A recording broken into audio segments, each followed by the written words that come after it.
মাছের মাথা দিয়ে ভাত খাচ্ছ? তুমি জানো না স্বামী মারা গেলে মাছের মাথা খাওয়া নিষেধ? আমার ভাইটা মারা গেছে মাত্র 2 মাস হয়েছে, আর এখনই তোমার মাছের মাথা খেতে হবে? তুমি তো ভারী লুবি একটা মহিলা। সাথী, আমি মাছের মাথা খাইতে বসছি, তাতে সমস্যা কোথায়? আর আমি মাছ খেলে কি কোনো অপরাধ?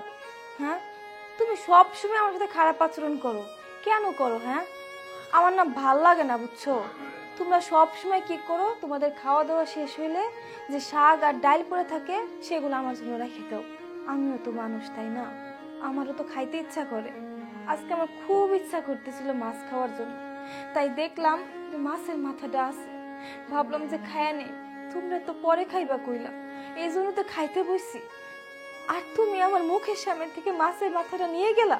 তুমি জানো না স্বামী মারা গেলে মাছ, মাংস, ডিম এগুলো খেতে নেই, শুধু সবজি দিয়ে ভাত খেতে হয়। এটা হয়েছে অলক্ষীদের কাজ। আর তুমি তো অবশ্যই একটা অলক্ষী মহিলা।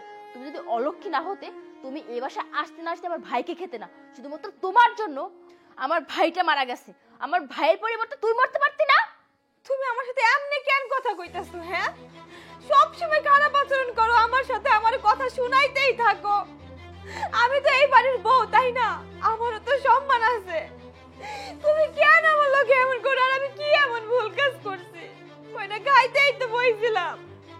খাবার খাওয়া কি পাপ নাকি? সব সময় তোমরা আমার লোকে খারাপ আচরণ করো। তোমাকে খাওয়া শেষে যে খাবারটুকু বাঁচে এইটুকু আমারে দাও খাইতে। আমি এসব খাবার খাইতে খাইতে আমার জিভে চর পড়ে গেছে, আমার আর স্বাদ লাগে না কোনো কিছু। আজকে একটু মাছ খাইতে চাইছি, এই জন্য তুমি আমার মুখের সামনে থেকে খাবারের প্লেট নিয়ে গেলা।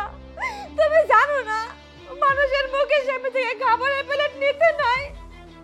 আমি তো বাইরে যে খাবার খাই নাই, আমি তো ঘরের মধ্যে খাবার খাইতেছি। আমি খাবার খাইলে অমঙ্গল হয়।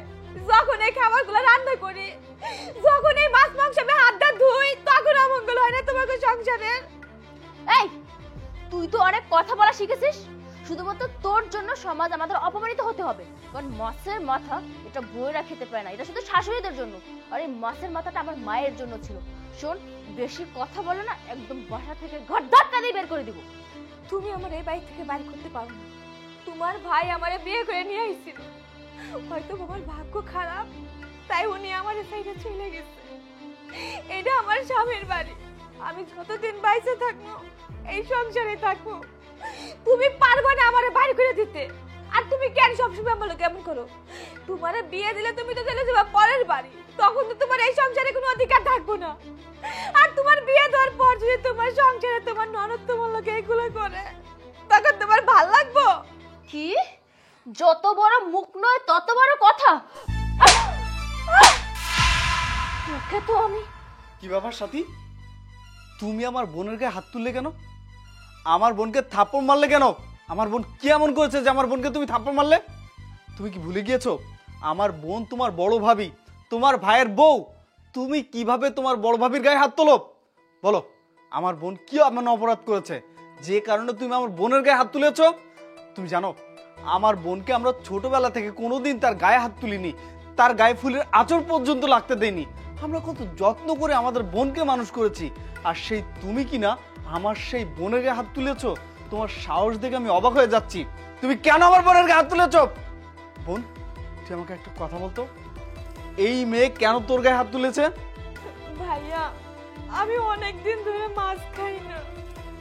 আজকে আমি মাছ রান্না করছি, পরে ভাবলাম যে ওরা তো এখন খাইবো না, তাহলে আমি করে মাছ দিয়ে ভাত খাই, এই জন্য আমার গায়ে হাত তুলছে। সামান্য একটা মাছের মাথা দিয়ে ভাত খেয়েছিস, এজন্য তোর গায়ে হাত তুলেছে? ওর এত বড় সাহস, যেই বোনের গায়ে আমরা কোনোদিন হাত তুলিনি সেই বোনের গায়ে হাত তোলে, তাও সামান্য একটা মাছের মাথার জন্য? আরে এমন মাথা তো আমাদের বাড়িতে পচে। তুই আমার বোনের গায়ে হাত তুলেছিস, আজকে তোকে আমি উচিত শিক্ষা দেব। এখন কেমন লাগছে? আমার বোনকে তুই থাপ্পড় মেরেছিস না, আমিও তোকে মেরেছি। বাবা বাসার কেমন আছো? আর এখানে এত চেঁচামেচি কিসের? মাত্র 2 মাস হলো আমার ছেলেটা মারা গেছে। আমার মনের অবস্থা ভালো না, আমি পাথর হয়ে গেছি। সংসারে কি হচ্ছে না হচ্ছে আমি কোনো কিছু খেয়াল করতে পারছি না, আর এর মধ্যে তোরা ঝামেলা লাগিয়ে নিয়েছিস। কি হয়েছে বাবা, বলো তো। মামুইমা, আপনার এই মেয়ে আমার বোনের গায়ে হাত তুলেছে, যে কিনা ওর ভাবির গায়ে হাত তুলেছে। আপনি বুঝতে পারছেন? সামান্য একটা মাছের মাথা নিয়ে আমার বোনের গায়ে হাত তুলেছে। আমার বোন কি করেছে? সামান্য একটা মাছের মাথা দিয়ে দুইটা ভাত খেয়েছে, এটাই তার দোষ। আর এজন্য নাকি ওর ভাবির গায়ে হাত তুলেছে। যে বোনের গায়ে আমরা কোনোদিন হাত তুলিনি, সেই বোনের গায়ে আপনার মেয়ে হাত তুলেছে। এখন কি করবো আপনি বলেন?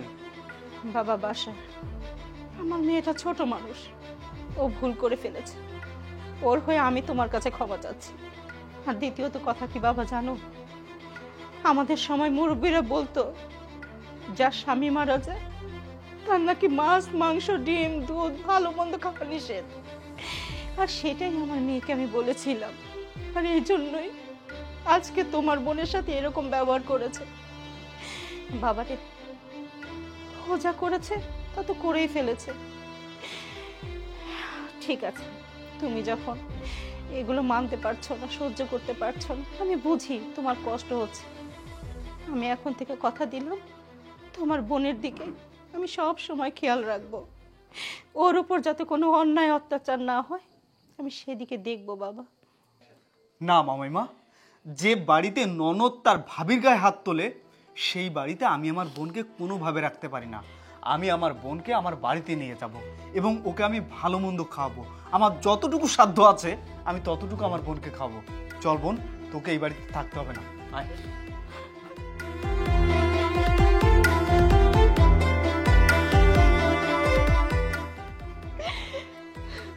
এবার খুশি হয়েছিস তো? খুব ভালো হয়েছে না?